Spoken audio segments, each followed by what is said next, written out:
Okay, big topic to cover today. Church growth. What is it, and how do we measure it? Numbers. So this video is dedicated to teaching you the 7 rules of church growth as I see them, and what we'll aim to do here is create for each of our churches a manifesto for church growth, a set of guiding principles that help direct our decisions and that we use to evaluate what we're doing. Because I don't know about you, but I want to be effective in ministry. And as we navigate the uncharted waters of what ministry means in a pandemic and in a post-pandemic world, we need a clear vision here. And make sure to stick around until the end of the video because I'll actually give you a link to a church growth manifesto template that I made for you that you can copy and customize for your own church, plus a church growth calculator spreadsheet that you can also make your own. Roll the intro.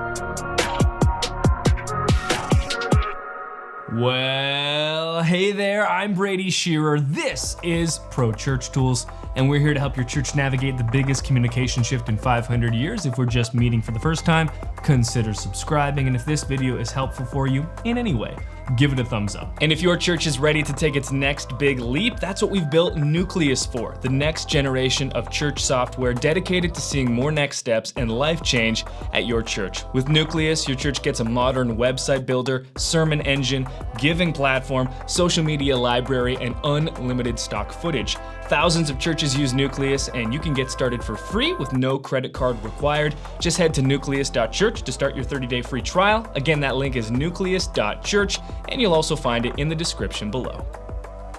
Let's begin with rule number 1. Let's not waste any time. I want to get started here. Rule number 1, do not overvalue church attendance. So we're coming in hot here, right out of the gate. And let's be crystal clear here, because for most churches, Sunday service attendance is the one church growth metric that we care about above all others. And that is highly problematic. Allow me to explain why.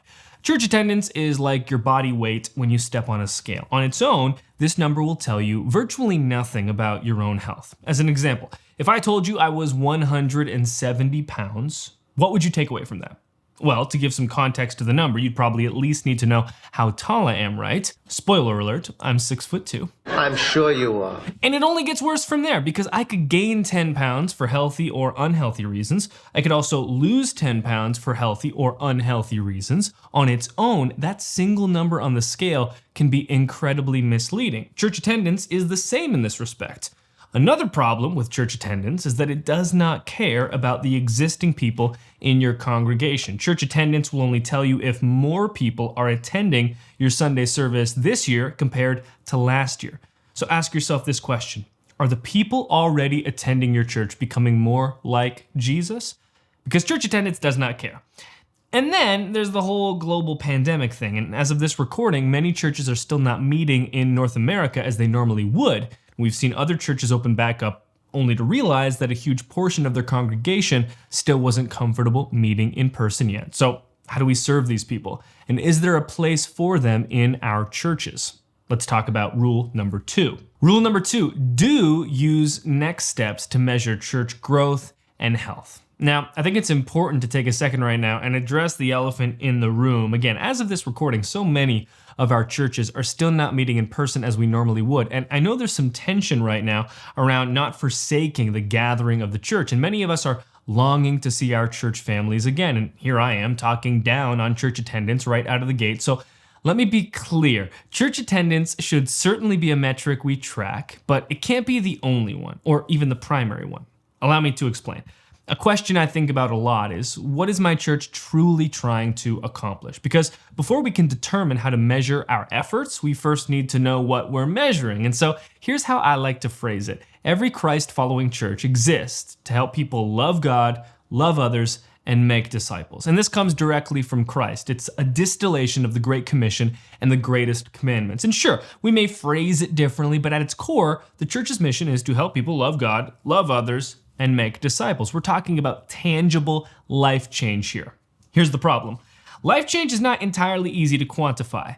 The state of someone's heart, not easy to quantify. So for decades, we've used attendance as a barometer for life change, even though at its best, Church attendance is an ancillary tool of measurement. It's one step removed from what we're truly trying to accomplish.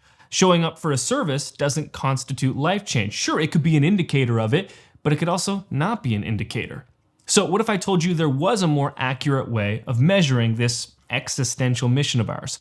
We call that next steps. Let's go back to our mission as churches, helping people love God, love others, and make disciples. Each of these pillars begins with a verb, and a verb demands action. You can't love God passively. You can't love people passively. You definitely cannot make disciples passively.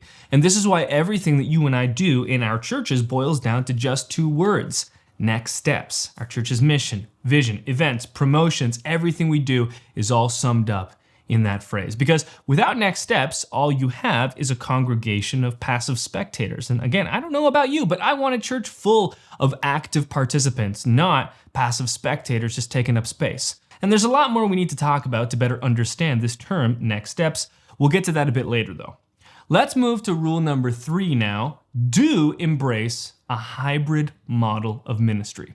2 years ago, I published a video similar to this one, and in that video, I asked the question. Here's a fascinating thought exercise. I want you to ask yourself this question: how would your church accomplish its mission if your in-person Sunday service did not exist?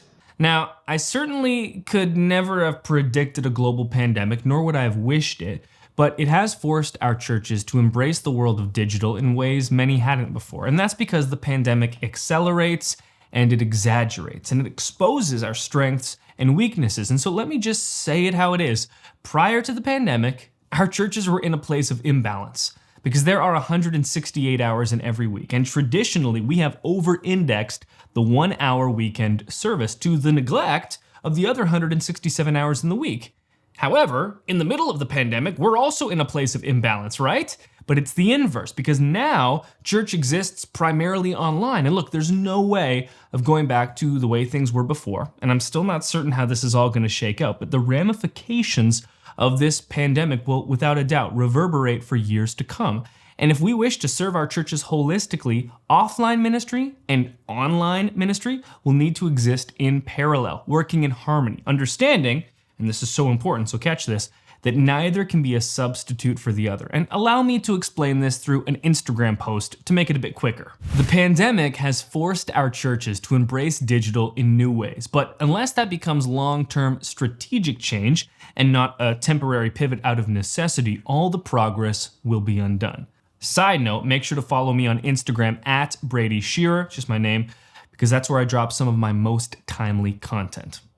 So let's quickly compare what these two models of church growth measurement actually look like. Here's the old way. At the bottom, we've got our mission, helping people to love God, love others, and make disciples. And our primary way of fulfilling this mission is through our weekend service.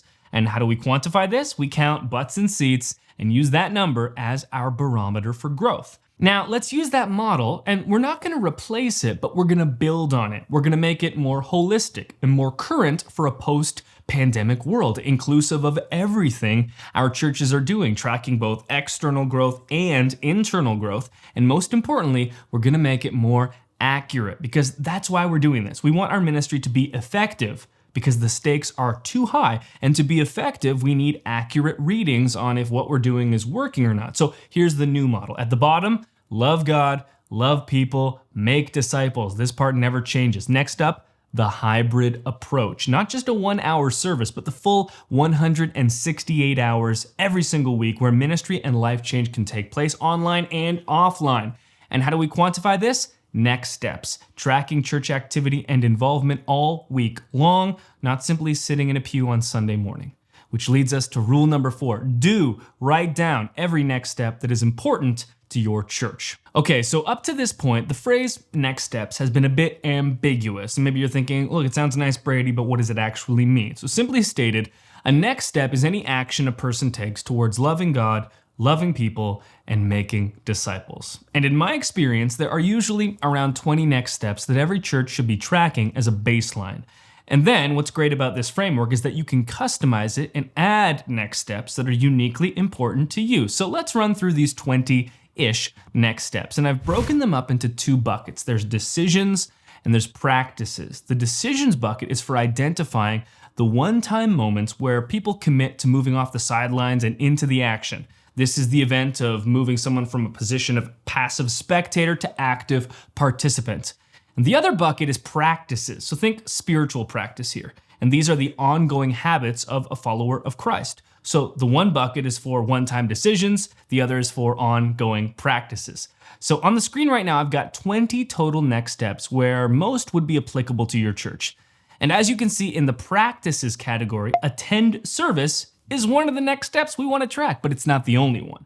It's just one of 20 overall. And what's great about this framework is that it's made for ministry in a post-pandemic world. So let's imagine you're a church and you're not yet meeting all as one church family in your normal sanctuary. Instead, your interim plan is to create a network of home churches, making sure that people are meeting together in homes to take communion together, pray together, and support one another. So you could add to your decisions bucket a next step that says sign up for home church. And you could track those that attend with your attend service next step in the practices bucket.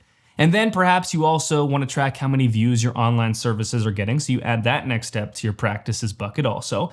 And maybe subscribe on YouTube isn't something your church cares to track right now, so we remove that. But then you expand your giving and tithing practice to include number of donations and volume of donations, and you add to the decisions bucket, sets up recurring giving. So as you can see, this is a flexible framework for measuring growth and health in our churches, and it's made to be unique to yours.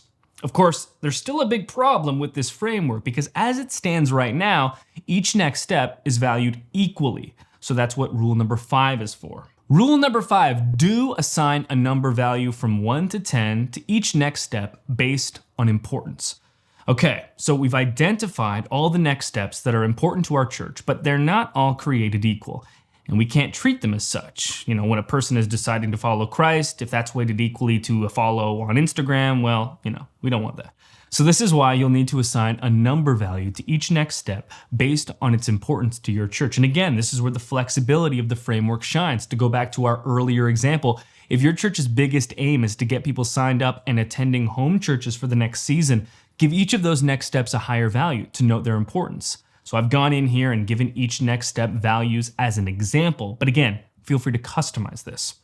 Rule number 6, do track each next step weekly and calculate your overall score. In the description below this video, you'll find a link to a Google Sheet preloaded with all of these next steps weighted based on their values. This Google Sheet is meant for you to take and use to track your next steps week over week and then calculate your overall score each week. To make use of this template, click on File and then Download to save a version that's unique to you, and then duplicate that sheet within the overall file for each month in a given year.